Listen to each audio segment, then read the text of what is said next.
decision to make, things to lose, things to take. Just she's about ready to cut it up. She said, wait a minute, Nicole here. I'm a math teacher, and today I'm going to talk to you about the distributive property, which is fancy talk for a times problem that's used to remove parentheses.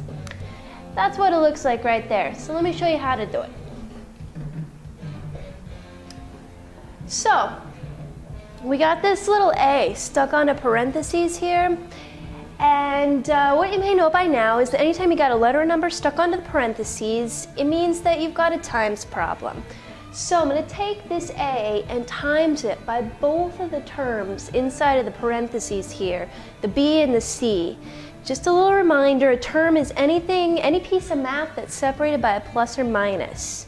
So, the other thing that I'm also going to encourage you to do while you're getting the hang of the distributive property is to draw yourself some arrows so you know what you're timesing together. The ends of the arrows get timesed, just like this. So I'm going to take the variable a, times it by the variable b, and because there's no times problem to do, all I can do is sit them together. Two letters set together in math class means timesed, so we just timesed a and b. Do the same thing with a and c. Got a times c for AC. That's how you lift parentheses using the distributive property. Let's try this on some real math. Here's our first example. We're going to use the distributive property to lift these parentheses. So we're going to take this little 3 here, times it by both terms inside the parentheses, the x and the minus 2. When we're done, no parentheses.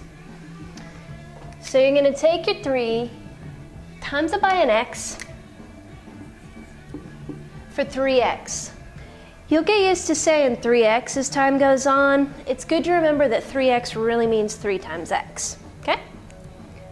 So then, whenever you're timesing negative numbers, always a good idea while you're getting the hang of the distributive property to make a little bracket over the number. What that does is that hugs the minus sign right to the number.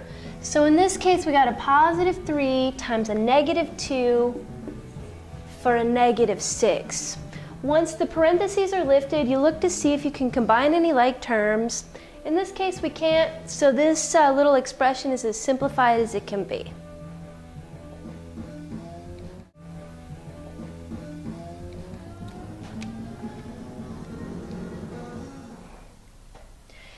Here's another instance with a negative number. In this case, we got a negative number stuck onto the parentheses. So same as for the last example, you want to make a little bracket over the top of the number to hug the minus sign to the number. In this case, we got a negative 2. So first off, we're going to take a negative 2 times 4x. That's worth writing out because what we're going to do is we're going to times the numbers, stick the letter on the end. It's going to go like this. Got a negative 2 times a 4 times an x. Again, times the numbers for a negative 8, stick the x on the end. Got another negative number to times here. So in this case, we got a negative times a negative for a positive. In this case, a 6.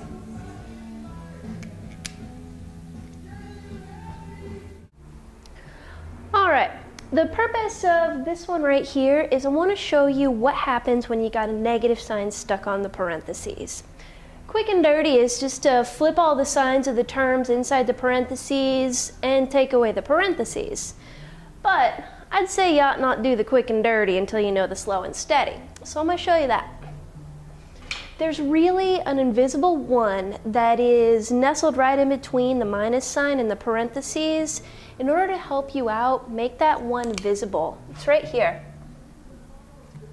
So now we've got a very real number that we can use to apply this distributive property to for this math problem. So take your negative 1, times it by your 2x. Negative times a positive is a negative 2x.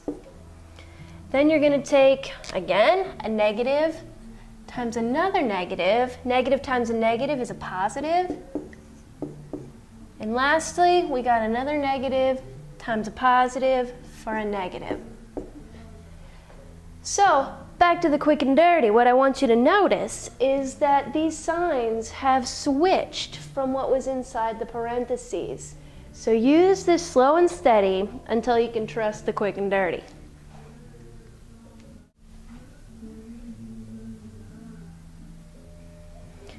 This one, we got a couple of steps we can do. So keep in mind that every single math problem, no matter how big or how small, follows the order of operations. So we got a 3x and a 4 inside the parentheses. You always look inside the parentheses first to see if there's any math you can do. In this case, there isn't because these are not like terms. What you're going to notice is like the last math problem, we got a negative sign stuck onto parentheses. Do yourself a favor, make yourself a 1 here. Gives you a very real number to multiply to lift the parentheses. So we're going to multiply before we add or subtract. So I got a negative times a positive for a negative 3x. I got a negative times a positive for a negative 4. Bring down this 5, see if there's anything else you can do. In this case, there is. We got a couple of like terms, the constants, the 5 and the negative 4. So all this is telling you to do is to say 5 take away 4 is 1. You have a look at that. These are not like terms, so this is as small as you can make this expression. It's done.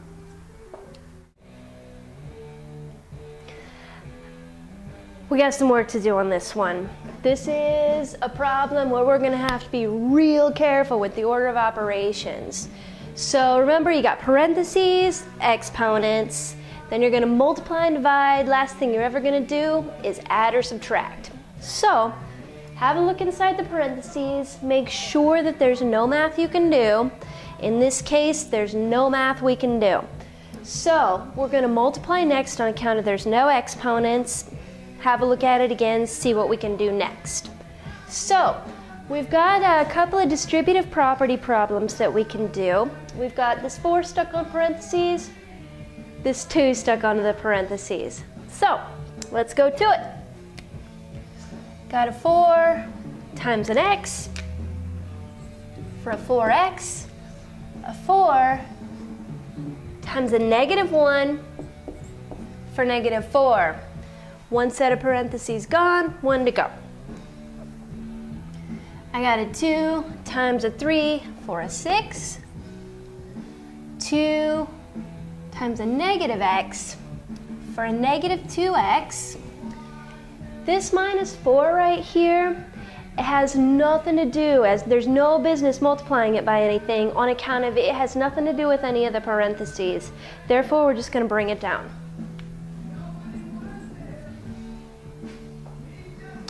Going to have a look at it again, see if there's any like terms we can combine. In this case, there is. We got a couple of terms with x's and a couple of terms that are just constants. So we got these things with x's, and then we got these constants that we can add up. So let's deal with the blue terms first. 4x, take away 2x, it's 2x. So that's what happened to the blue things. So then we got negative 4 plus 6 is 2. Take away 4 is negative 2. So that's what happened to the red terms. We have a look at it one more time, and you see that these two terms are not like. We can't solve it because there's no equal sign, so this little expression is as simplified as we can get. That's it for the distributive property. Thanks for watching. My name's Nicole. I'm a math teacher.